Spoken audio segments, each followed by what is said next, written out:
Lawsome by ConsultWebs. Breakthrough insights to build a thriving law firm with your host, Tanner Jones. As a corporate tax advisor and entrepreneur, Andre has created and led several tech companies over the years. Until recently, he was the group CFO and COO of a global leading company based in New York City, which performs expert legal billing reviews. Throughout the past decade, he worked with leading insurance companies both in the United States and the United Kingdom, ensuring that the legal bills and that they received were always compliant with their billing guidelines before they made any payments to law firms. So he's gathered all the knowledge and experience gained to found Accurate Legal Billing Incorporated with a mission to help law firms across the world improve cash flow and their billing efficiencies. Andre, it's such a pleasure having you today. Thanks for joining us. Thank you, Tanner. Thanks for having me. Well, I hope to dig in a little bit into your history, but let's start first with some of the basics. How exactly do invoice payments work? And what's the process like in the legal profession? Oh, wonderful. Interesting question. I would say it depends on practice area. Depending on the areas of law, you have firm either e-billing by sending their bills through an e-bill system, or some firm just sending the invoices directly to the clients. I would say quite often today, what you see is family law business. They will send individual invoices to recipient, quite often the people, and you receive insurance law firm working for insurance defense or workers' comp cases or legal corporate department. They will send their invoices to e-billing. And this is due to the fact that these more sophisticated industries, they have a billing process in place where they try to control their costs through that system by having a third party looking at these invoices through their e-billing system. So depending on the practice area, you have e-bill or paper bill. Okay. And I know just from our experience in working with law firms, one of the biggest pain points that a law firm business has is often related to cash flow and issues that stem from lack thereof. And it's often due to delays in payments being received. Would you agree, first and foremost, with that? Yes, I fully agree. And to that same line, there was a survey done just recently by a company called Adderant. The annual survey showed that one of the bigger pain points of law firm was the payment and collection. And lots of firms said that 60% of the firm that responded, and these are from a law firm with 10 attorneys to over 500 attorneys, so you're talking across the board, they reported over 60 days delayed in payments. What are those frequent causes or reasons that law firms are struggling getting timely payments? From my experience and also from the industry, we have to remember since the early 90s, the industry, the legal industry, when it came to billing, changed a lot. Okay, insurance company, TPAs, and self-insured corporations, they decided to move from paper billing to e-bill. This was a process for them to try to control their legal spend. Okay, they wanted to ensure that there's a proper process in place, because prior to that, they would receive invoices and their finance department would just process this. And I think they realized that there were lots of things there that was being built that shouldn't have been built. So they developed this, or they work with other companies to develop an e-billing system where law firm will have to submit bills through that process. Along the line, they developed what we call billing guidelines. So each carrier will define what are the rules for billing. If you're working on this practice area for us, you got to bill us in such a ways. And these are the certain items. These guidelines is very, very clear as to what the law firm should bill and what they shouldn't bill. Who should perform certain type of tasks and who should not. So it's very clear. Now, with the time, these billing rules have evolved. Company like the one that I used to own an e-billing company prior to helping law firm. I was one of those leader in the e-billing world for nearly 2 decades. And through my company, I was able to save insurance company in the US, in the UK, as you mentioned in my introduction earlier. I was able to save company over $1.5 billion. Okay, so this is $1.5 billion being reduced of the law firm bills. Now, what's the issue here is that insurance company, TPA, self-insured corporations, they work with outside vendor like my company and several others to develop technology to ensure that these rules that they have defined in their billing guidelines are abided by or adhered to by the law firm. Now, the law firm, on the other end, they did not, and as we all know, law firm, they're really, really slow and reluctant to adopt technology. So on one hand, we invested millions in our technology, my previous company, and the likes, invested millions to make sure that we can make as much reduction as possible on the law firm bills. But the law firm, they never adopted technology. They're reluctant to accept technology. They don't want to move with the technology. As a result of that, it created an imbalance between the law firm and the e-billing vendors. That generates a big gap between the two parties. They're supposed to work together, but it's not happening because one is using technology. Law firm, on the other hand, they just think, you know what, we'll deal with that later, or we accept that as a cost of doing business, which is wrong because, you know, if you're going to accept that a company like my previous company could take $5 million off your money, if you can accept that as cost of doing business, I don't think that you should. In my opinion, you should not. If you've done the work, why should you accept that? They're not increasing your rate to meet that.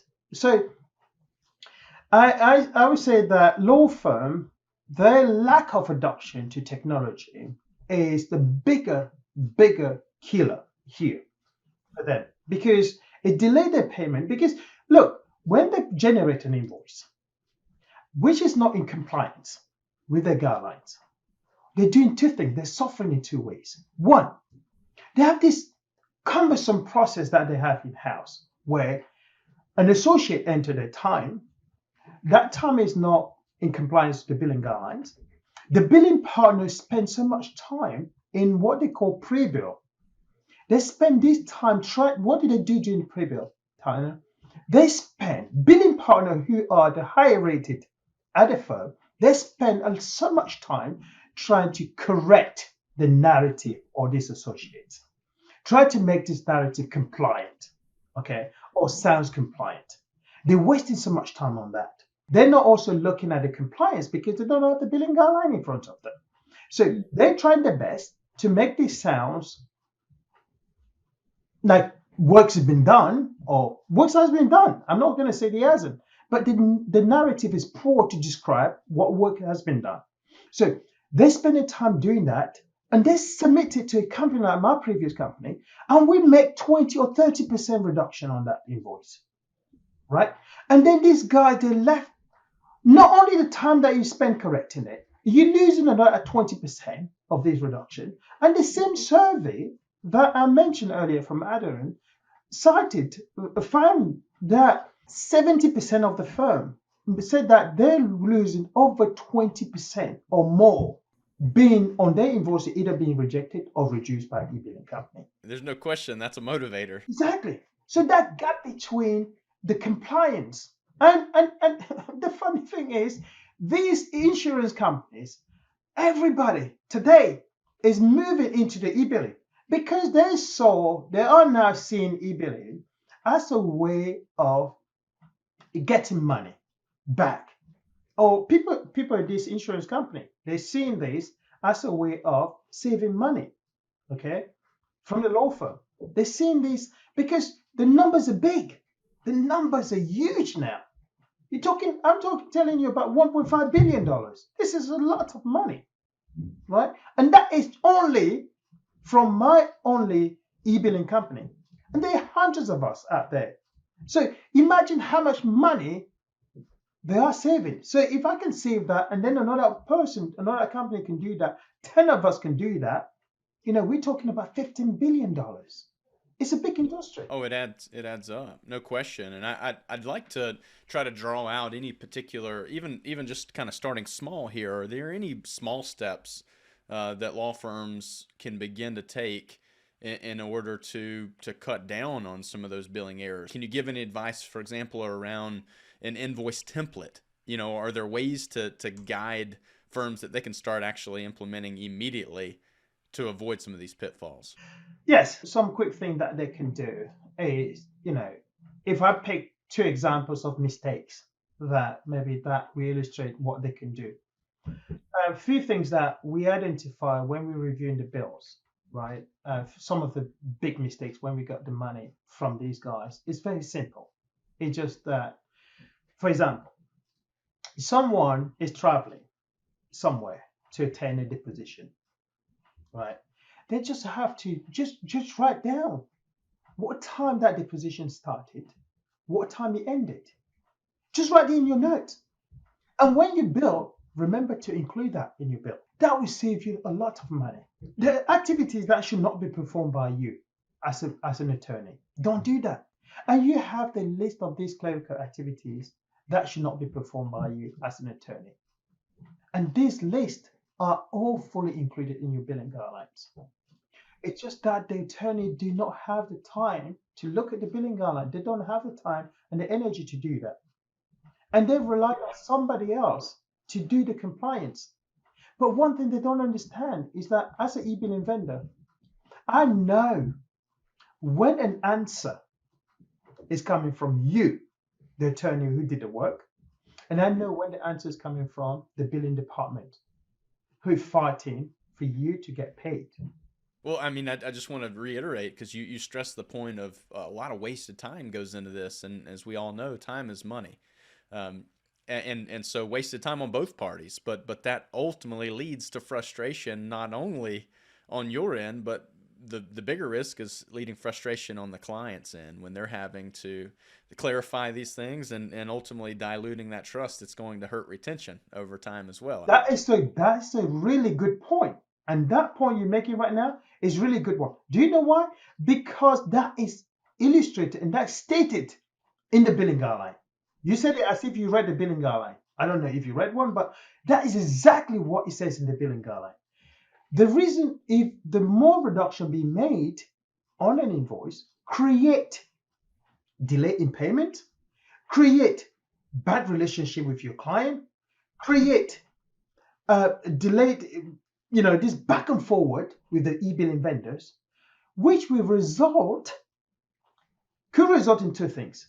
The firm could even be kicked out of the panel if you don't comply with the billing guideline. A second, it could also result in rate not receiving any rate increase. So sometimes law firm will say, oh, I'm not getting the rates increase. You're not getting the rates increase. You don't know why you're not getting the rates increase. Oh, maybe because you're not complying with the billing guidelines. And it's stated in the billing guidelines. You don't comply, we're not going to increase your rate. If you continue not to comply, X amount of time, then we can kick you out of our panel. Let's dive into the tech concept because obviously tech is evolving dramatically. And you mentioned, 20, 30 plus years ago, the billing industry was largely transformed. And we're seeing tech really driving automation. Just the concept of, what can technology do that it required 10 people to do before, and obviously saving business owners time and money, which is the name of the game. So acknowledging that the best way to eliminate non-compliance in invoices and other errors is going to be through billing automation. What's your thoughts on the future of this technology and how it ultimately will continue to impact the legal profession when it comes to billing and ultimately avoiding more billing errors? Tanner, I can tell you now, this technology is not going anywhere. It's here to stay. Either law firm accepts it and deal with it and come on board, or they're just going to have to drop off panels and panels. They're not going to be in business.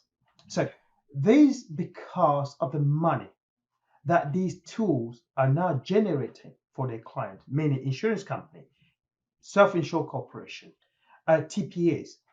They're generating a substantial amount of money. And we know whenever money is involved, especially a big amount of money, we're talking about billions, they're not going to go anywhere. Now, what these e-billing vendors are doing, as you're touching on technology, they're now using machine learning, which is one part of AI, and natural language processing. So they're using MLP and ML, machine learning. They couple those two together to ensure that they are consistently reducing or spotting the mistakes on law firm invoices. They're not using human being. They are evolved. They are even new technology out there, okay, which is now with these algorithms can detect in a matter of milliseconds who should have worked on this task, who worked on this task last month, why is it that you this month is looking at the same thing, and they can go back and analyze the data to make the decision on the task that's been performed today. And they can determine when this task is excessive, whether you spend excessive time on activity, because they're using the technology to do that. Now, on the other hand, the law firms are relying on the billing department. Sometimes they rely on the human being, their billing partners, to the billing pre-bill process to catch all this and to fight with AI. And we know who's going to lose that battle, right? Because which partner, this is the thing, which partner is going to be able to remember what they billed last month? None of them. None. And most of these, what did they do during the pre-bill? They print off, okay? You will not believe this, that this practice still exists in biggest law firm. They do, at the end of the month, they print their time entry, the associate time entry. They write by hand. And they send it to the billing department to make this correction, this adjustment, and submit it into the billing vendors. That is day and night. As long as the law firm keep relying only purely on human being, and on the other end, the e-billing vendors are relying on using AI to do compliance, law firms still gonna lose a tons of money. And now, to prove the point, these e-billing companies, they're now citing, and this is on their website, that they can guarantee 20% reduction on a law firm bill. Why would they make such a statement? They have the data that proves that. We're seeing this. You know, you mentioned natural language processing and just general machine learning. The concept of allowing technology to help us make better decisions, to be more informed, and really to consider things that we've never even considered or we don't have time to consider because it's doing it through automation. There's obviously power there, and you've listed a lot of the key benefits I see and I agree with as well. But I also know that we may have some listeners who are hearing this and they acknowledge, yes, there's likely some value here, but often maybe they don't even know where the non-compliance lies. Maybe they don't understand the full problem. What are some cons here? What are some disadvantages, or what are some struggles that firms would face in kind of taking two steps into this concept of leveraging artificial intelligence in their billing process? Well, like in anything, right? As you mentioned, there will be pros and cons, right? The pros would be, in my view, is that it will save you, any law firm which adopt the right technology. And let me take a step back there for a second. Law firms are reluctant to change, but now what the technology has done, or what people like myself have done in this industry, is that we understand that they're reluctant to change, but we have built and developed technology which can be integrated with their current setup so that there's not actually a change of culture. So you can still use the same system that you're using today. We have AI which can capture those entries, make them compliant before it goes. So the pro will be that we bring in this system, we can ensure compliance from the onset. So I want to go to that attorney who did a time entry and tell you what you did wrong. And also, I tell you through my AI what you did wrong. I tell you how to fix it. Okay, as per that specific client guideline. So the pro is really big because imagine an attorney, an associate working for 5 different insurance companies doing the same activity, okay, same kind of work for 5 different insurance companies. These 5 different insurance companies will have 5 different ways of requirements for this guy to build them for that same activity. Some will say, I've taken a position, for example, or legal research. One company will say, I don't want you to do legal research on my file as an attorney. I want that to be done by the paralegal. The other one will say legal research should not be done in excess of 2 hours. The other one will say legal research should not be done in excess of 3 hours. Legal research should not be done in excess of 5 hours in this particular billing cycle. Legal research should not be done at all. So there will be 5 different ways. But this person, this associate sitting there doing that work should know this, right? But it doesn't have a time to learn all this in the billing guidelines. So what our system, what technology is now doing for a company like my company, ARB, is that we will bring our technology, integrate with whatever system the attorneys are using today to enter the time, and then we will highlight to you, hey, this client doesn't want you to bill. Maybe for you to bill, you need approval. Did you get approval? Because we're analyzing your narrative, we don't see approval name and date in that narrative. So get it. So you can see that the attorney doesn't need to learn the billing guidelines. Doesn't need to know the requirements of the billing guidelines. If you adopt the correct technology, you don't need to know. You don't need to learn. Now, the pros would be all these entries are corrected by the associate themselves. We tell them what to do and how to correct it. When it goes to pre-bill, the billing partner will be spending hours and hours sitting there reviewing these entries, trying to correct them. The entries are already coming in, they're fully corrected. He doesn't need to spend that time correcting those entries anymore. The billing department that was wasting time appealing, they don't need to appeal anymore because there's no reductions on those narratives, right? The invoice goes through it. Now, because there's no reduction on the narratives, there's no reduction on the invoices, what happened? The invoice gets processed very quickly, the law firm gets the money. So the cash flow is better. So you can see that if you correct those entries from the onset, the whole process goes smooth and the firm gets the money back in the bank account very quickly. If there's a delay, then it falls off. The cost of all of this, I would say pros and cons. The cons that I can only see is the learning curve. Okay, it's just to train this attorney to kind of understand that, okay, here I need to correct this entry. And we realized with some of our clients that when they're using technology like ours, the attorney, because it repetitively tells them what to correct, in the long run, they learn not to make those mistakes. So you can see that this technology also educating them without imposing, without having them sit down and do some training or do lots of things.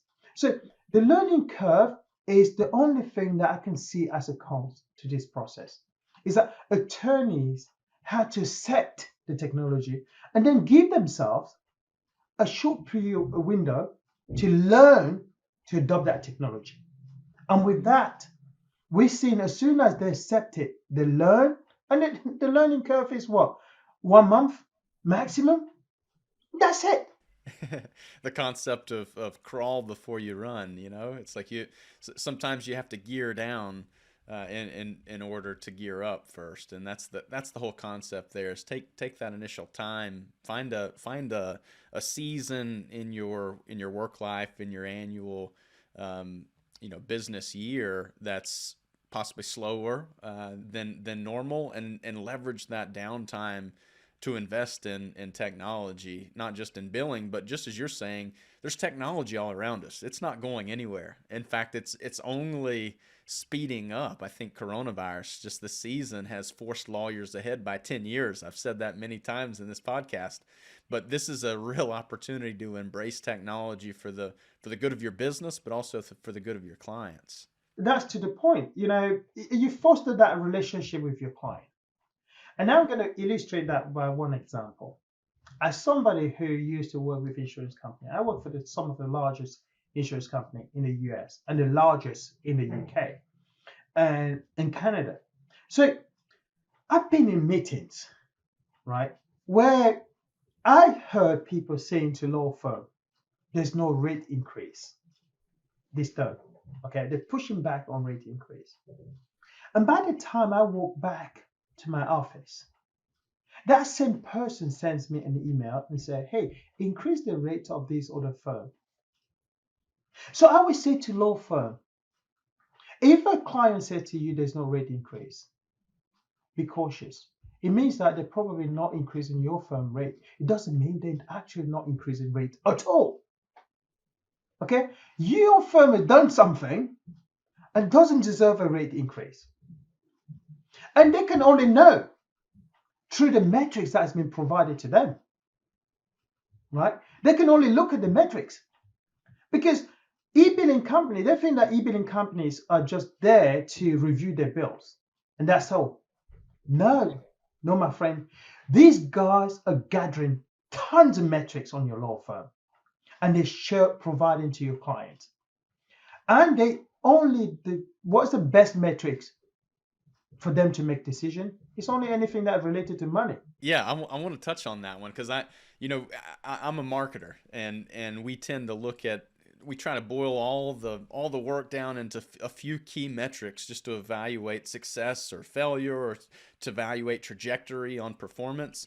And so I think it could be argued that this is somewhat difficult, possibly even in some instances subjective, to be able to truly evaluate the effect of implementing something like what you're talking about here, billing automation and tighter guidelines around invoicing. So are there any particular metrics that you've guided your clients on to evaluate so that they can know objectively at the end of each year or end of each quarter that this process is performing well for them? Oh, yes. Oh, ton. So, let's share with our audience. What are the few, just, really trying to boil it down to 1 to 3 key metrics. What can they look at to really determine progress? I will give you a couple of examples. Claim metrics. I would say share with your clients. If you're a law firm and you're working, especially if you're working with litigation or workers' comp or any of these where you have billing guidelines, any client that gives you billing guidelines, just share some metrics with them, because they're tracking. I say this to law firm, you're not going to give them something that they don't have. Okay, you're not going to give them something new. But the difference is you're going to give them something that they have, which means that they will trust you more if you're giving them the same metrics.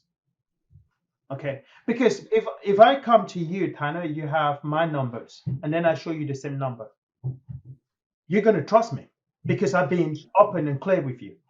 But if I show you just something, and this is what law firms attempt to do, what do? They show metrics that makes them look good, right? And if I try to look good in front of you, and then you have some numbers there that doesn't look good, so no matter what I tell you, you know the truth, right? I'm going to walk out of that meeting thinking that, oh, Tanner is happy with me, but Tanner would be like, you sat in my face and you lied to me. So what am I going to do? I'm not going to give you more cases. So what do they look at as metrics? They want to see on your budget, for example, if I look at claim metrics and budgets and all that, they're tracking your firm. They're looking at specific matter, at the matter level. What was the budget that you submitted on this case? Where did you end up in this case? Okay, so you need to be tracking that yourself. You need to be tracking, and it's a big business because why is it big?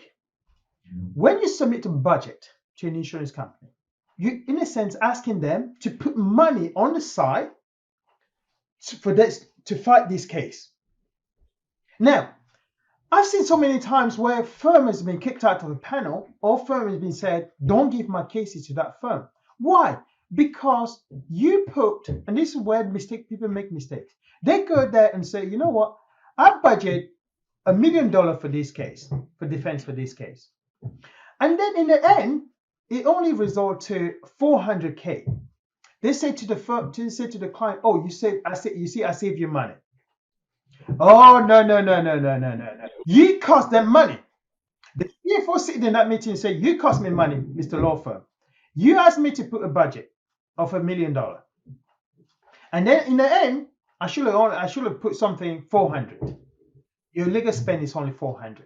So by tracking those budgets and give an accurate budget, big number for them. Because they're not going to put the 1 million. Let us be clear. When you say 1 million, they don't put the 1 million. They're probably going to put 80% or 75% or 70% of that. So whatever your budget is, they're going to put maybe 70% on that reserve. So how they're losing money is that you're asking them to put 70%, 700K in the bucket somewhere for months and months and months and months and months and years. And then in the end, you only spend 400. So there's a 300 grand that they could have invested it somewhere and generate some return. So that's how they're seeing that firm is costing them money. And these carriers, some of them, they have thousands and thousands of law firms. So you can imagine how much money has been put into the reserves. You can see this on the financial. So how much money they're losing. So I say to the law firm, please make sure you track your budget. Make sure that your budget is as accurate as possible. Okay. Second, they want to know how you staff your cases. Who's working on their cases at this law firm? Are they heavy-handed? Are they using lots of partners or senior partners to work on our cases? Are they using junior partners? Are they using paralegals and all of that to work on our cases? Why are they tracking those metrics? Because let's say you go in New York and then you have two firms working for you in New York. What metrics they're tracking is that on these two firms, they will look and say, okay, this firm is using more partners to work on our cases. This other one is using junior partners or associates to work on our cases. So we're spending less money on this one because they're using the right resources to work on our cases. And they always mention that in their billing guide. Do not use heavy resources to work on our cases. Save us money as much as possible. So what's going to end up doing, they're going to call the claim adjuster. They're going to say to the claim adjuster, do not give any more of our cases to this firm. Because in this location, we have these firms, and this one is spending more money because they're using partners, and then this. So now, people will say that, okay, sometimes the result might be different. What about we're achieving better result if we're using partners? What about yes. Good point. But at the end, this is not what they're looking at, okay? Because you guys are achieving both results. If this firm doesn't achieve any result, they're not going to be on the panel. So you guys are achieving the results.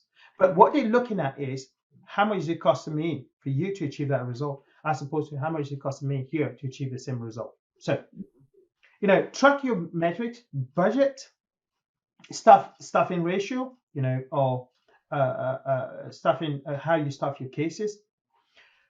Show the metrics about the cases, how quickly closing ratio. So how quickly you close your cases. Very important metrics. For a client, they want to know that, okay, these people are closing cases, and they track it at national level and also at a town level, a state level, and they give that cases based on that closing ratio. So which firm is closing our cases very quickly? Because a case that is closed means that I don't bill. I'm not expecting any more payments on that case, right? So the quicker you close a case, the more you're going to get. Sometimes law firms thinking that if we keep this case open for a long time, we can keep billing on it, but it's costing you money because they will give you more cases if you close cases very quickly. So those are just samples of metrics, and I have tons of those metrics that they look at that, I'm more than happy to share. And I'm publishing something next week about these kind of metrics. And I published something also yesterday on my LinkedIn on these metrics, what type of metrics they should be providing to these clients. Andre. Yeah, I think that, I mean, just being able to have a target, understanding whether how far off you are, from that target, or whether you're hitting a bullseye consistently, gives a sense of confidence and allows business owners, specifically law firm owners, a sense of clarity, in prior decisions. So that's all helpful. And just in wrapping up here, Andre, is there anything I didn't ask you that you wished I would have? No, I think we touched on a lot of things, but there are a couple of things that I can add there to the point that you just made. You talked earlier about relationship, right? And I would say that another way for law firm to keep improving relationship with their client is gathering these metrics. If you gather the metrics, you have a reason to be in front of that client, maybe on a quarterly basis. If I come to you every quarter and I'm showing you the progress, right? I show, hey, this quarter, and I'll be open and honest with you. Track also, another extremely important metric that they should also track is their e-billing reduction metrics. If they use a platform like ALB to help them with compliance, what's going to happen is that you're going to see that prior to ALB, the reduction was 20%. Now the reduction is maybe 5% or 1%. So if I consistently maintain this 1%, I can come to you as a client on top of all of these metrics, and I keep showing you every quarter how much we are complying to your guideline, how we comply with your budget, how accurate our budget is, how we staff in our cases, all these kind of metrics that I will show you. What's going to happen is that I will have a better relationship with you because you're going to trust me more. If I'm consistent, achieving high metrics, and also very important, these metrics will have been already with you. As I mentioned earlier, they have these metrics already. So you're going to see that I'm giving you the same metrics that the people, the e-billing vendor that you're paying are giving you, right? And then what's going to happen is that I have a better relationship with you. I have a reason to be in front of you every quarter or every 6 months. Second, listen, if I'm consistent, you're going to reward me, right? There are two ways for you to reward me. One is you give me more cases. It's easy for me to get rate increase. And finally, another metric that you should include is your payment collection metrics. What's your payment date?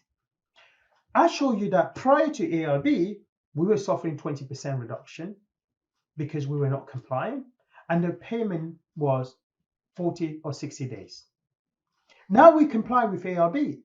If my payment time is also delayed, then you got to tell me why I'm seeing a delay in the cash flow. So by tracking also these metrics and showing to them, you have a way not only to get you pay very quickly. If there's any blip, you can show them clearly where's the blip. Second, you can get a rate increase. Third, you get more cases.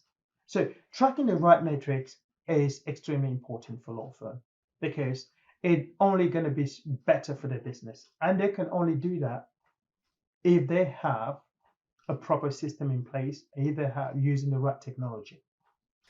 I see it. I see it today, and I think this is a good lesson for everyone, Andre, for those willing to listen. That technology is not going away, as you said. It's only going to grow, and the business owners that embrace it are the ones who are truly going to utilize it as the competitive advantage that it can be for a law firm. So, Andre, thank you for sharing that. Thank you for being willing to take time to educate our listeners. For those that wish to reach out to you, to contact you, what's the best way for them to reach out to you?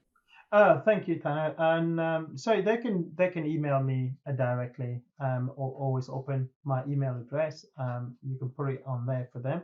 Is alw@accuratelegalbilling.com, or they can call me directly on 516-279-1615, and my extension is 101. I'm always open to answer any questions, to help. I've been in the industry for 20 years, and I work with those law firm clients for 20 years. So happy to answer any questions. Thank you, Andre. And thank you so much for the opportunity to spend some time with you today.